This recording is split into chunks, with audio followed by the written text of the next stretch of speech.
नमस्कार दोस्तों, हमारी आज की कहानी है तुम उनकी इकलौती संतान हो तो ये तुम्हारी समस्या है। मैं तुम्हारे माँ बाप की जिम्मेदारी नहीं उठा सकता। यह सुन संजना अपने माता पिता की इकलौती संतान होने के कारण बहुत ही लाडली है।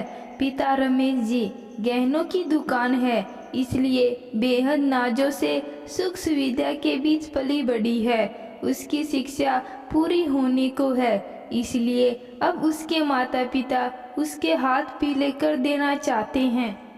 संजना के माता पिता ने उसके लिए एक लड़का ढूंढा है जो कि बहुत ही संस्कारी है। लेकिन जब संजना उस लड़के से मिलती है तो अपनी मम्मी से कहती है, मम्मी मैं इस लड़के से हरगिज शादी नहीं करूँगी।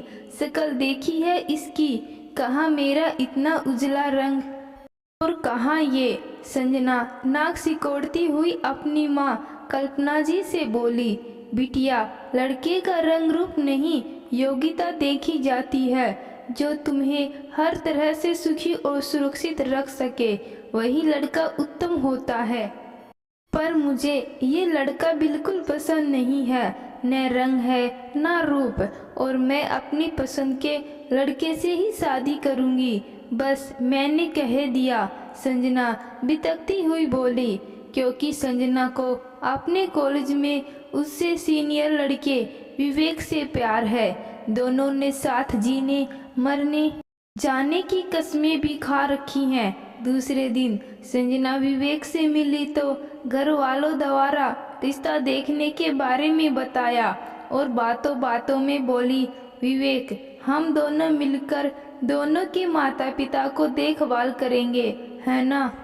क्या बात कर रही हो संजना, भला मैं तुम्हारे माता पिता की देखभाल क्यों करूँगा? क्योंकि मैं इकलौती संतान हूँ उनकी, तो मेरा फर्ज उनके प्रति भी है ना। तुम उनकी इकलौती संतान हो तो ये उनकी प्रॉब्लम है, मेरी नहीं।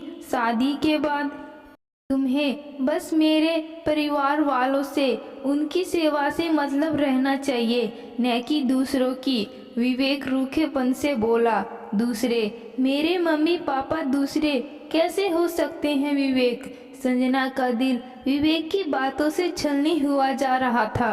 देखो मैं ज़्यादा बहस में नहीं पड़ना चाहता। शादी के बाद हर लड़की अपने माँ बाप के लिए पराई हो जाती है, बस। विवेक उठता हुआ बोला। संजना बहुत ज़्यादा दुखी हो गई कि करे तो क्या करे। दूसरे दिन रमेश जी की दुकान जाते वक्त अचानक तबीयत बिगड़ गई। हॉस्पिटल में ले जाया गया तो डॉक्टरों ने हार्ट अटैक बताया और एडमिट कर लिया। 15 दिन बाद वो डिस्चार्ज होकर घर आ गए। अब उन्होंने संजना के शीघ्र विवाह की जिद पकड़ ली। संजना बहुत ही असमंजस में थी कि करे तो क्या करे, क्योंकि विवेक ने तो उसके मम्मी पापा की देखभाल करने से स्पष्ट मना कर दिया था। अतः पापा की खातिर उसने उसी लड़के से शादी के लिए हाँ कर दी। रमेश जी और कल्पना ने बहुत ही धूमधाम से संजना की शादी महेश के साथ कर दी। महेश का 2 भाई 2 बहन, चाचा चाची, उनके 3 बच्चों का भरा पूरा परिवार था। भाई बहनों में महेश सबसे छोटे थे। महेश के मम्मी पापा बेहद सरल स्वभाव के थे। बहनें अपने ससुराल की हो चुकी थी। बड़े भैया भाभी शहर में जॉब करते थे। महेश बैंक मैनेजर की पोस्ट से नियुक्त है। यहाँ सभी ने संजना का खुले दिल से स्वागत किया। संजना अभी भी विवेक के प्रेम में बंधी हुई थी। जब प्रथम रात्रि को महेश कमरे में आए तो उसने बेहद रूखे अंदाज में कहा कि उसे नींद नहीं आ रही और वो सोना चाहती है। महेश बोले, समझ सकता हूँ, शादी विवाह की रस्में होती ही हैं, बेहद थकान हुई होगी। तुम कपड़े बदलकर आराम से सो जाओ, मैं कहाँ सोऊं?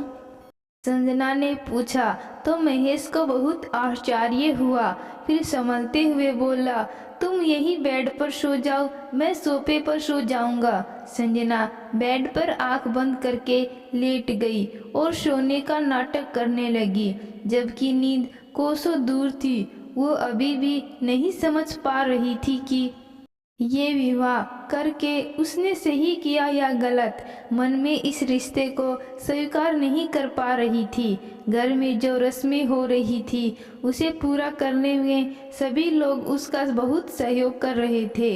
रसोई की रस्म में भी बस उसका हाथ लगवा दिया गया, बाकी सब महाराजिन और नंदों ने मिलकर बना दिया। ये सब देखकर उसका मन उनके सबके प्रति थोड़ा सामान्य हुआ, लेकिन महेश को वो अभी भी अपने पास नहीं फटकने देती। कोई ना कोई बहाना बना देती। 4-5 दिनों बाद महेश और संजना को हनीमून के लिए निकलना था। महेश संजना को समझने की कोशिश में लगा था। उसने सोचा कि शायद हनीमून पर अकेले साथ में वक्त बिताने पर संजना सहज और सामान्य हो जाएगी।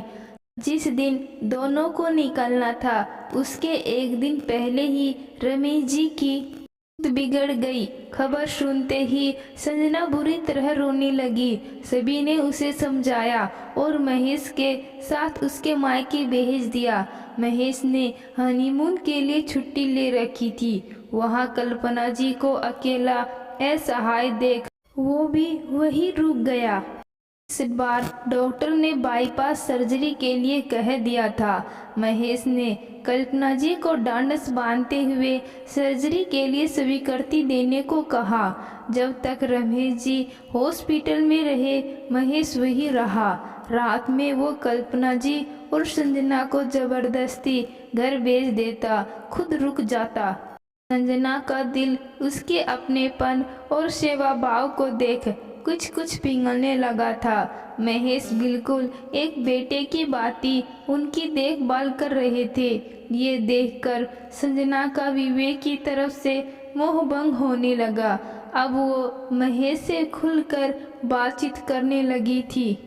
उसे महेश का साथ भाने लगा था। महेश के अपनेपन की छाया में वो खुद को और अपने परिवार को महफूज समझने लगी। रमेश जी जब डिस्चार्ज हुए तो महेश के माता पिता ने महेश से उन्हें अपने घर ही ले आने को कहा, ताकि सबके बीच रहकर उनकी अच्छी तरह देखभाल हो सके। ससुराल वालों की बात सुनकर संजना के मन में उनके प्रति आदर और सम्मान बहुत गहरे तक बैठ गया। उन सब का प्यार और अपनापन देख उसे बेहद खुशी हो रही थी। संजना मन ही मन निश्चय कर लिया कि महेश और परिवार वालों का अपने प्रति विश्वास वो बिल्कुल भी नहीं टूटने देगी और एक समर्पित पत्नी व अच्छी बहू बनकर दिखाएगी। रमेश ने महेश और उनके घर वालों को बार बार धन्यवाद देते रहे। संजना की ससुराल जाने से उन्होंने मना कर दिया, ये कहकर कि अब वो ठीक है और धीरे धीरे पूर्णतः स्वस्थ हो जाएंगे। अब हम घर कब चल रहे हैं? संजना ने कुछ लहजाते हुए महेश से पूछा तो महेश को बहुत अच्छा लगा। अपने घर में ही तो है, उसने अनजान बनते हुए कहा। हाँ, ये भी अपना ही घर है, लेकिन वो घर अब ज़्यादा अपना है ना? संजना संजीता होते हुए बोली। हाँ संजना, ये बात कभी मत भूलना कि दोनों ही अपने घर हैं। जैसे मेरी वहाँ के माता पिता के प्रति जिम्मेदारी हैं, वैसे ही यहाँ के भी। अब हम दोनों को साथ मिलकर ये जिम्मेदारी उठानी है, महेश ने प्यार से कहा तो संजना ने बोल में उसका हाथ थाम लिया और महेश के सीने से लग गई। आज उसे महेश दुनिया का सबसे खूबसूरत व्यक्ति लग रहा था। तो दोस्तों, आज की कहानी आपको कैसी लगी कमेंट बॉक्स में ज़रूर बताना। कहानी अच्छी लगी कहानी को लाइक शेयर और चैनल को सब्सक्राइब ज़रूर करना। धन्यवाद।